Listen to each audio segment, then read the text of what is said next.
entering a confined space that might have a hazardous atmosphere without making sure the air is safe is careless and could cost you your life.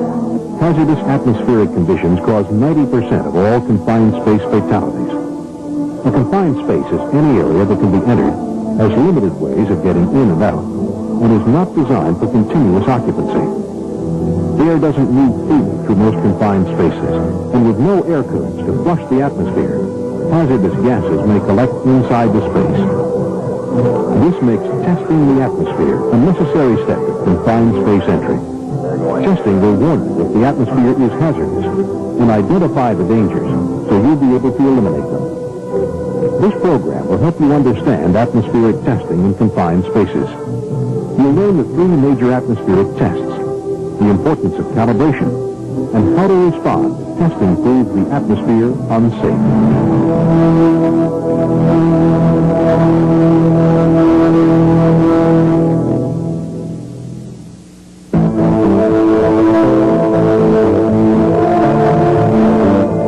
An untested space is a mystery, a dangerous one.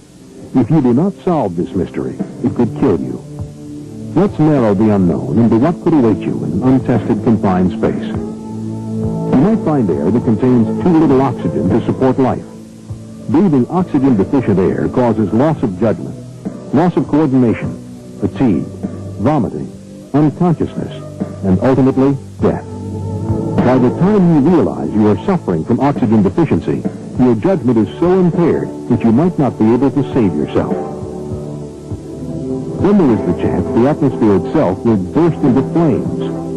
A high volume of oxygen or flammable contaminants is the most likely culprit here, and the smallest spark or heat source can be a catastrophe.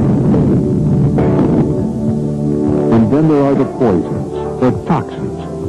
These can poison and even kill you with one breath, or the damage may work slowly and not affect you for many years. Each of these conditions is serious and deadly, but preventable.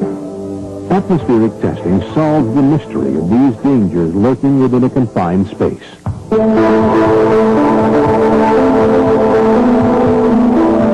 Before anyone enters the space, for any reason, the atmosphere must be tested. The purpose of pre-entry testing is to warn you of atmospheric hazards before you or a coworker enters the confined space.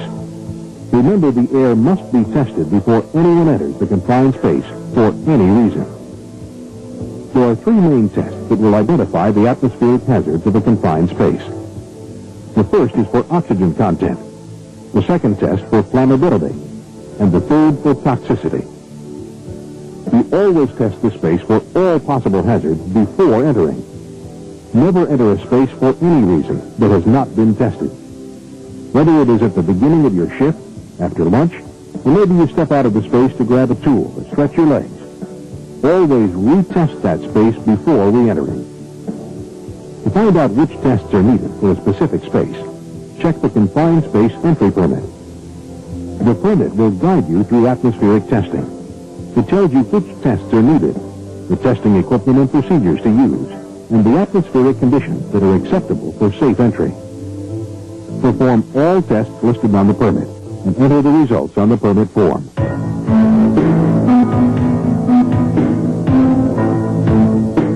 Even the most sensitive and advanced devices need to be checked and calibrated before being used. There are two steps to good calibration. Before leaving for the space, use a known span gas to calibrate your instruments. Since you know the concentration of the span gas, you will know exactly how the instrument should respond. If it does not respond as planned, there's a problem with the sensor. As you head out to the space with the instrument, there's a chance it will be knocked and jostled. So perform a simple function check in the field before using. For an O2 sensor, simply breathing into it will reduce the oxygen level to 19.5%, if not lower. For a function check on combustible gas sensors, use a solvent magic marker. Holding the marker up to the sensor will give you a response. Although a butane lighter will definitely register, it is dangerous to introduce an open flame in an area with a questionable atmosphere. There is no way to perform a function test for toxicity sensors, so make sure you calibrate accurately and transport the instrument carefully. Function checks do not replace calibration. A function check only confirms that alarms are working and that sensors haven't been damaged since calibration.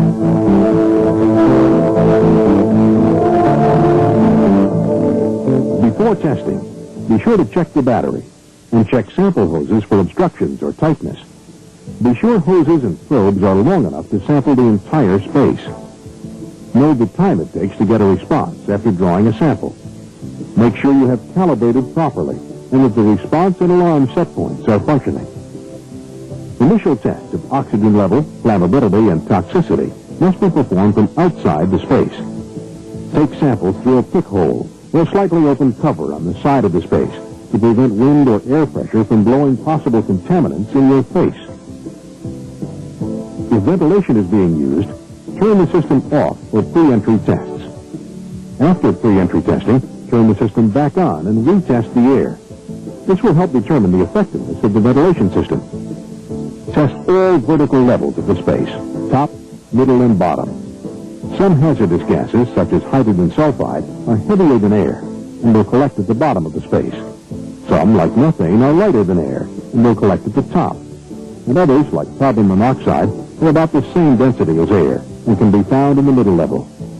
These gases are very dangerous, and failure to check each level could be a fatal mistake. Test as much of the space's horizontal area as you can reach by remote probe from outside.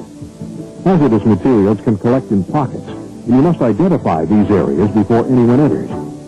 If any test shows the air to be unsafe, alarms on the instrument will indicate the hazardous conditions which must be controlled before anyone goes into the space. This may involve additional cleaning or ventilation. Don't just assume that these measures have then eliminated the hazard. Always retest.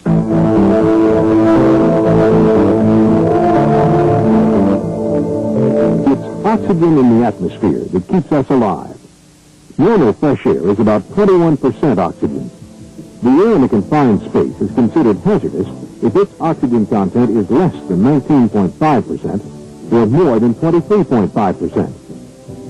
Oxygen deficiency, an oxygen level of 19.5% or less, can be caused by bacterial consumption, a chemical reaction such as rusting and burning, or it may be caused by displacement, when another gas moves in and takes over space once occupied by oxygen.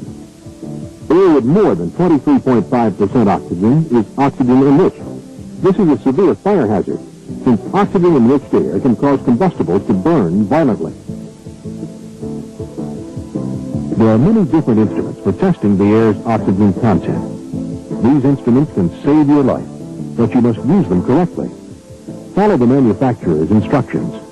Also, you must understand instrument limitations. Some devices are accurate only within specific temperature and humidity ranges. With others, certain chemicals in the air can cause inaccurate readings. Test slowly and carefully.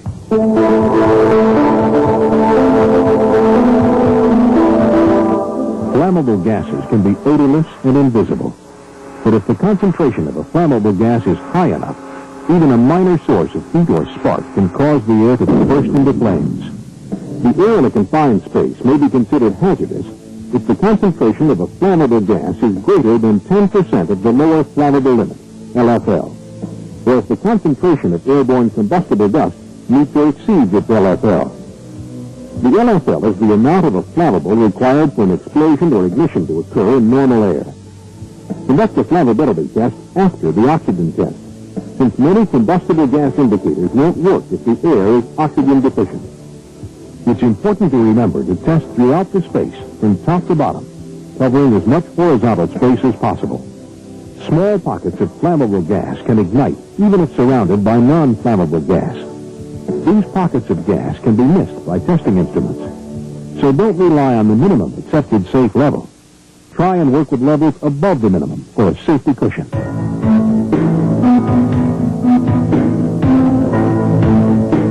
In many confined spaces, a toxic atmosphere may be present. Some toxins can cause severe health problems, even death. When you enter a confined space, your health, perhaps your life, depends on advance warning of any toxins that are present. Each toxic gas has permissible exposure limits, expressed in parts per million. These levels determine the allowable time-weighted average, the short-term exposure limit, and instrument sealing level. Be sure the alarms in your instruments are set to go off at the appropriate level for the gases you expect to monitor. Even if the oxygen content measures between the allowable 19.5% to 23.5%, and the flammable vapor concentration is below 10% LFL, it is still possible for the air to contain a higher concentration of toxins. Check the entry permit to see exactly what atmospheric toxins could be present in the space and determine the PELs. There are several types of instruments for measuring toxicity. Many detect individual chemicals, such as carbon monoxide. Others can detect a number of toxins at the same time. Make sure your instrument will measure any toxic contaminant listed on the entry permit. If more than one toxin is named, you may need several devices to detect each one.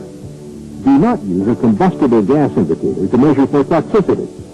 Many combustible chemicals are health hazards at much lower concentrations than their lower flammability limits. A combustible gas indicator might not accurately measure the low levels at which these materials are toxic. An instrument designed to measure one specific gas measures gas concentrations more reliably than a general gas instrument.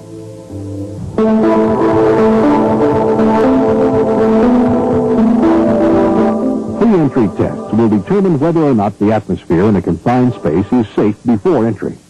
This is essential, but not enough.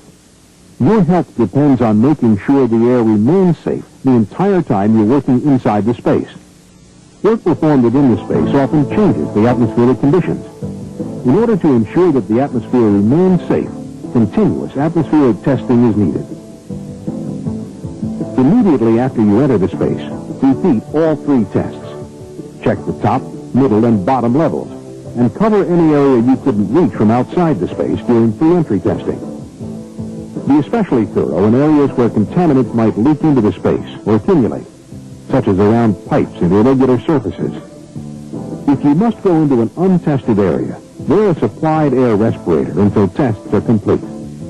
Test with a direct reading instrument and a remote probe or detector tubes so that you can test each area before actually entering it. After entry, either periodic retesting or continuous monitoring is needed. The entry permit will tell you if continuous monitoring is required. If continuous monitoring is not necessary, the permit will state how often the air must be retested.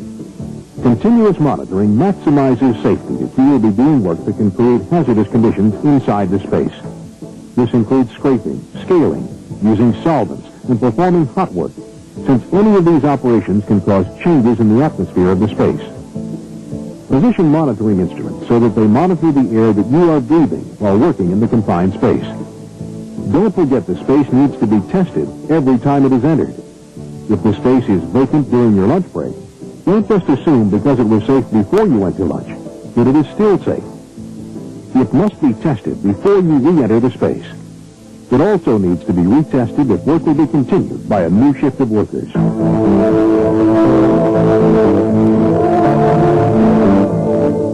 the air in a confined space becomes unsafe during entry, your life may depend on responding quickly and correctly.